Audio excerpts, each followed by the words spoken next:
संगीत की दुनिया में एक ऐसा नाम जिसने हर पीढ़ी को अपने सुरों से दीवाना बनाया। शास्त्रीय संगीत हो, गजल हो या फिर थिरकने वाले कैबरे, हर विधा में फिट बैठने वाली इकलौती आवाज आशा भोसले। आज हम बात करेंगे उस आशा की जिसने मुश्किलों के बीच भी कभी हार नहीं मानी।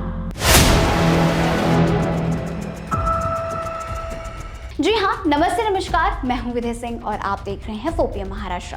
आशा भोसले का जन्म 8 सितंबर 1933 को महाराष्ट्र के सांगली में हुआ था। जब वे मात्र 9 वर्ष की थीं, तब उनके पिता पंडित दीनानाथ मंगेशकर का निधन हो गया। परिवार की जिम्मेदारी नन्ही आशा और उनकी बड़ी बहन लता मंगेशकर के कंधों पर आ गई। 16 साल की उम्र में अपनी मर्जी से गणपतराव भोसले से शादी कर ली।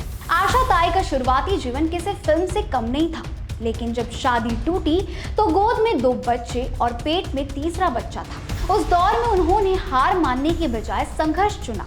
बड़ी बहन लता मंगेशकर की छाया से निकलकर अपनी अलग पहचान बनाना आसान नहीं था, लेकिन उन्होंने अपनी आवाज को स्टाइलिश बना और दुनिया को अपना लोहा मनवाया। शुरुआत में उन्हें केवल कैबरे या आइटम नंबर के लिए ही जाना जाता था, लेकिन उन्होंने इसे अपनी कमजोरी नहीं, ताकत बना। ओपी नैयर और आर.डी. बर्मन के साथ मिलकर उन्होंने संगीत की परिभाषा ही बदल दी। गिनीज वर्ल्ड रिकॉर्ड्स ने उन्हें इतिहास का सबसे ज्यादा रिकॉर्डिंग करने वाला कलाकार के रूप में मान्यता दी गई। पद्म विभूषण, दादा साहेब फाल्के और 2 राष्ट्रीय फिल्म पुरस्कार उनके सफर की गवाही देती है।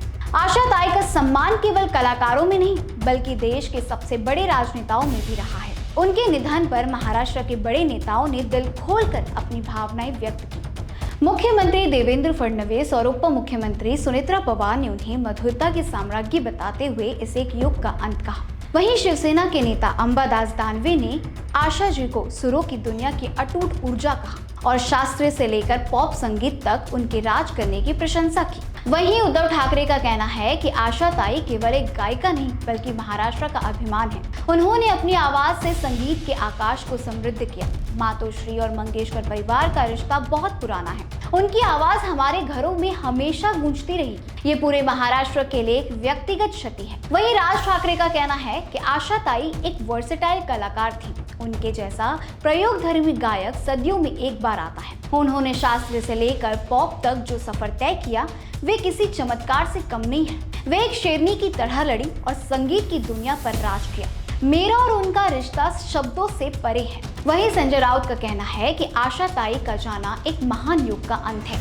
वे देर रूप से चली गई हैं, लेकिन सुरों के रूप में वे हमेशा हमारे साथ रहेंगी। ठाकरे परिवार के साथ उनका दशकों पुराना और बेहद करीबी रिश्ता था। वे अक्सर राजनीति और साहित्य पर चर्चा करती थी। कुछ दिन पहले ही उन्होंने मुझे एक मराठी स्क्रिप्ट पढ़ने के लिए दी थी, जिस पर चर्चा होनी बाकी थी। तो वहीं शरद पवार का भी इस पर बयान आया, जहां उन्होंने कहा कि आशा ताई के रूप में भारतीय संगीत जगत का एक अजमरा आवाज खो गया है। उनकी आवाज में जो ताजगी और भावनात्मक गहराई थी, वही उनकी असली पहचान बनी। उन्होंने हिंदी, मराठी और बंगाली सहित अनगिनत भाषाओं में गाकर संगीत जगत को समृद्ध किया है।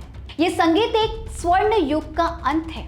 वहीं कुछ गाने जिनको हमेशा सुना जाता है, जैसे कि दम मारू दम से लेकर दिल चीज क्या है तक के, उनके हर गानों ने एक नया इतिहास रचा है। मुंबई के शिवाजी पार्क या उनके निवास पर उमड़ी भीड़ इस बात की गवाही देती है कि ये केवल एक गायिका नहीं, बल्कि करोड़ों लोगों की भावनाओं का हिस्सा थी। भले ही आज वे हमारे बीच नहीं है, लेकिन जैसे कि संजय राउत ने कहा कि वे अपने सुरों के रूप में अमर रहेंगी। 12 अप्रैल 2026 को भले ही सुरों की यह मलिका शारीरिक रूप से हमसे दूर हो गई है, लेकिन उनकी आवाज की आशा कभी खत्म नहीं होगी। पीएम मोदी से लेकर ठाकरे भाइयों तक हर किसी ने माना कि संगीत का एक युग समाप्त हो गया है। आशा ताई, आप हमेशा हमारे दिलों में रहेंगी। आपको आशा ताई के कौन से गाने पसंद आते हैं, ये हमें अपने कमेंट सेक्शन में लिखकर जरूर बताइएगा। ऐसे ही लेटेस्ट अपडेट्स के लिए और मुंबई महाराष्ट्र से जुड़ी ऐसी ही बड़ी खबरों के लिए सब्सक्राइब करें फोपीएम महाराष्ट्र को।